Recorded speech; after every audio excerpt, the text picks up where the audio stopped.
The gate to the Terran Academy of Stellar Warfare stood 30 meters tall, forged from neutronium-laced ceramite and etched with the crests of 100 allied worlds. Cadets in gleaming exosuits clustered at the checkpoint, their visors flickering with augmented overlays. Laughter ricocheted off the alloy like shrapnel. "Look at the relic," sneered Cadet Vexthara, a four-armed Thracian whose clan had conquered 3 systems before breakfast. Still wearing cloth. How quaint. The target of their mockery stood alone. Cadet Elara Kane, designation Earthborn, wore a simple grey jacket stitched from recycled parachute silk. No armour, no implants, just a duffel slung over one shoulder and boots that had walked across actual dirt. "Bet she thinks the stars are painted on," jeered Kivari, her scales shifting to mocking gold. "What's the gravity on your muttball, primitive? 0.8. You'll snap like a twig in full burn." Elara said nothing. She stepped forward. The scanner arch hummed, bathing her in crimson light. "Earthborn do not engage." Warning pulsed across every visor in a 50-meter radius. Cadets froze mid-laugh. Vexthara's mandibles clicked. "It's a glitch. Earth's been quarantined for 2 centuries. No one gets off that rock." A human sergeant marched over, faceplate opaque.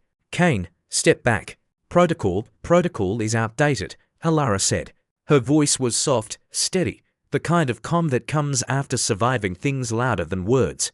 "I have clearance." She reached into her jacket and produced a wafer-thin shard of black glass. When she pressed it to the scanner, the red light bled away, replaced by emerald clearance. Terra Prime Executive Override. The gate irised open with a hiss of pressurized air. Cadets stared as if the void itself had yawned wide. Elara walked through inside. The academy sprawled across an asteroid converted into a hollowed-out fortress. Zero-G corridors branched like arteries. Drill fields shimmered under artificial suns. The air tasted of ozone and ambition.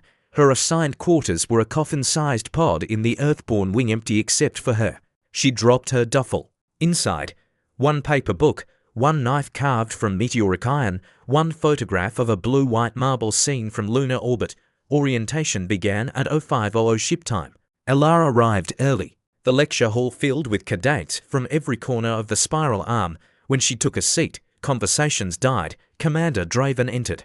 His left arm was living metal, his right eye a targeting array that whirred softly. He studied the raster. Kane, front and center, she stood. 200 visors tracked her. Earthborn, Draven said. "Your file is redacted. Care to enlighten us?" "Born 2143, Cascadia Reclamation Zone," Elara recited. "Population to 0.7 million last census.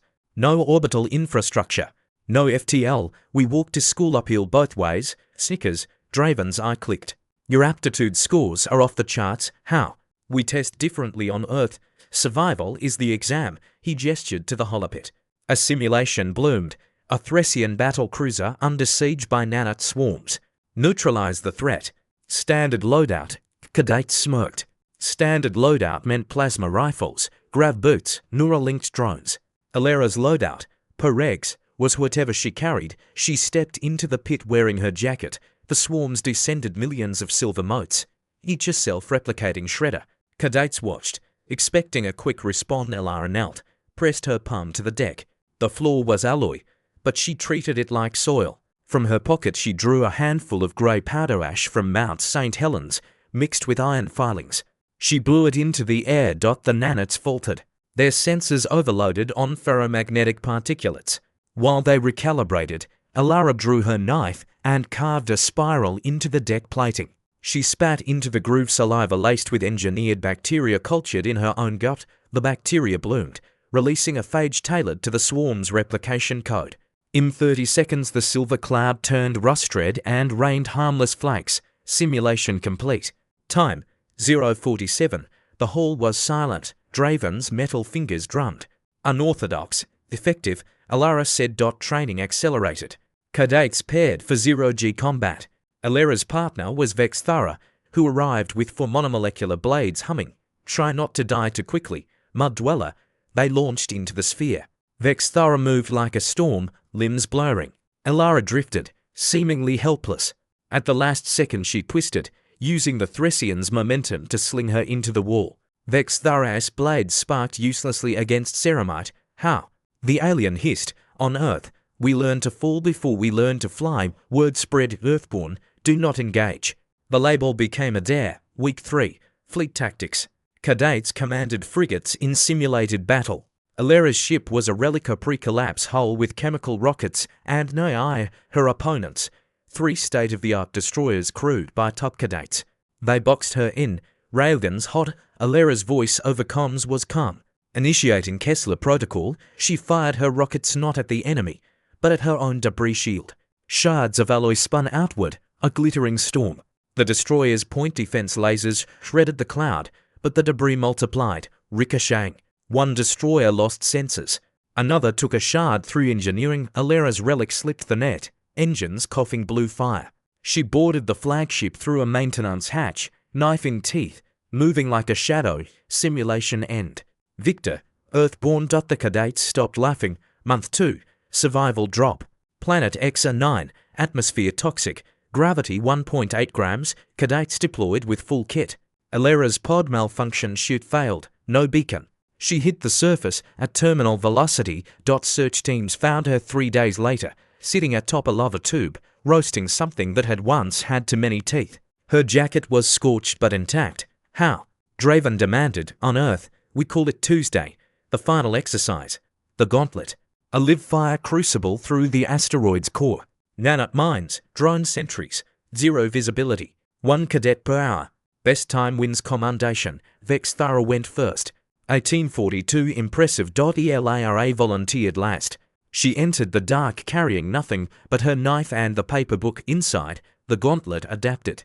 It recognized her biometrics, loaded Earth-specific threats, acid rain, radiation spikes, oxygen depletion. It wanted her to fail. She moved anyway. Cameras caught fragments. Alara weaving through laser grids using reflections in her knife blade. Neutralizing drones with the MPS jury-rigged from gutted power cells. Drinking condensation from pipework to counter dehydration. At the final checkpoint, a Met Guardian learned 8 meters of adaptive alloy. It's I had studied every cadet's pattern. It predicted Vex Tharius strikes, countered Kuvari camouflage. Alara stepped into its sensor cone. The mech raised a plasma cannon. She opened the book. Read aloud. We looked at the stars and saw home. Her voice cracked with something ancient. You forgot what that means. The mech hesitated. Its ethical subroutines buried under centuries of updates registered a human reciting pre-collapse literature. A failsafe triggered. Do not harm potential cultural artifacts. Alara walked past it, untouched. Time. 0 o'clock. She hadn't triggered a single trap. The observation deck erupted. Cadets Thracian, Kivori, even the uplifted dolphins in their hover tanks stared as Alara emerged into the light. Her jacket hung in tatters, but her eyes burned. Draven met her at the gate. You've broken every protocol. Good, she said. They were written by people who never met Earth. Behind her, the scanner lit again. Earthborn. Do not engage this time. No one laughed. That night, in the mess hall, Vex Thara approached. Her forearms were folded, blades sheathed. Teach me, she said. Alara considered. First lesson, lose the ego. Second lesson, bring mangoes. We trade. Word reached the Admiralty. An Earthborn cadet had rewritten the rules. They summoned her to High Command, a station orbiting a black hole where time crawled.